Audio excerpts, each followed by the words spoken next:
A ver, cuando pensamos en el plan de estudios de un país, a menudo nos imaginamos una lista de materias, ¿no? Pero es muchísimo más que eso. Es, en el fondo, el ADN, la visión que una nación tiene para la gente que está formando. Es el mapa que nos dice qué es lo que de verdad importa. Y todo se reduce a una pregunta fundamental. ¿La escuela está para enseñarnos a competir o para enseñarnos a colaborar? Bueno, en esta revisión vamos a hacer un viaje por 30 años de educación en México para entender cómo ha ido cambiando la respuesta a esta pregunta, que no es nada sencilla. Y para eso, vamos a analizar 4 momentos que fueron un antes y un después.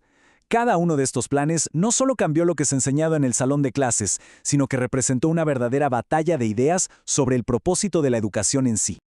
Ok, empecemos por el principio. Vamos a sumergirnos en las primeras 3 grandes reformas. Aunque pasaron varios años entre ellas, la verdad es que todas compartían una misma idea central, una filosofía enfocada en las habilidades, en las competencias, en la productividad. Vámonos a 1993. México estaba en un momento clave, abriéndose al mundo con el Tratado de Libre Comercio. De repente, había una urgencia por modernizar la fuerza laboral para poder competir, y la educación se convirtió en la herramienta principal para lograrlo. El plan de acción era muy claro, ¿eh? Había que fortalecer los cimientos. Español y matemáticas eran la prioridad.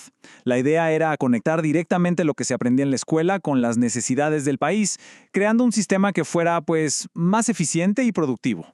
Y ojo, porque aquí pasó algo importantísimo a nivel estructural: la federalización. Por primera vez se les dio a los estados el control de sus propias escuelas.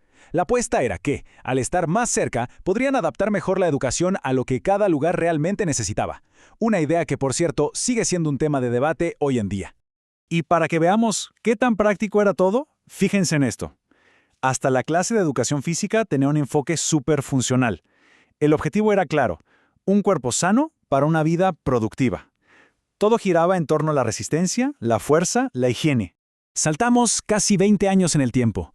Llega la administración del presidente Calderón y la filosofía empieza a afinarse.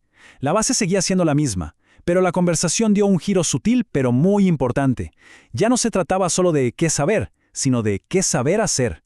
Ahora, la gran pregunta era: ¿qué debe ser capaz de hacer una persona cuando termina la escuela?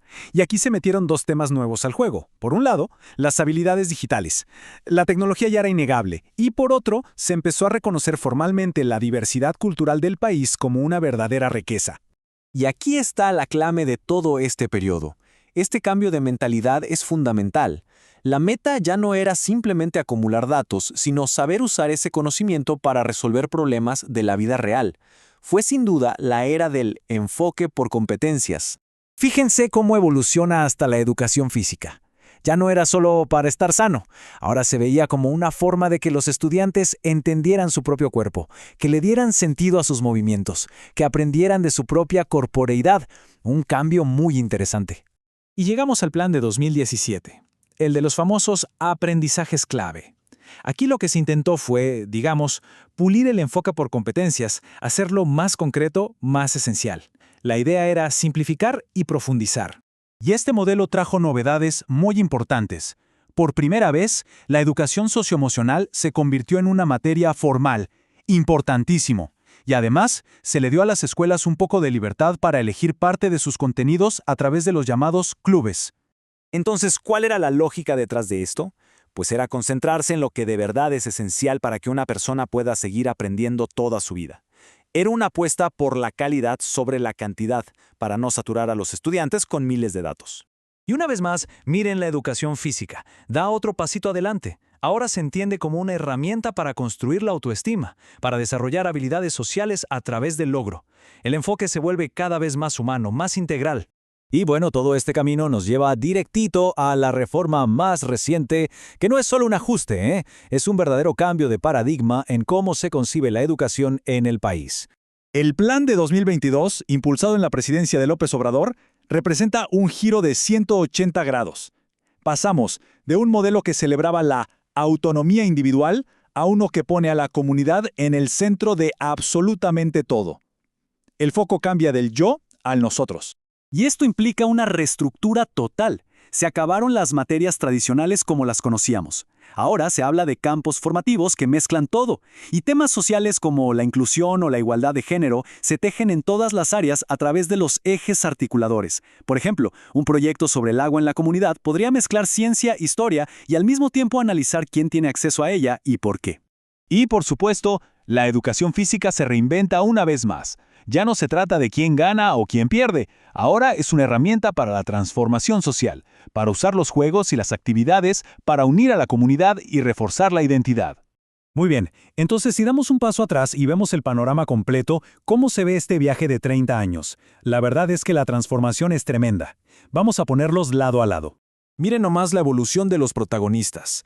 En los 90s teníamos un estudiante que era básicamente un receptor y un maestro que era un transmisor de conocimiento.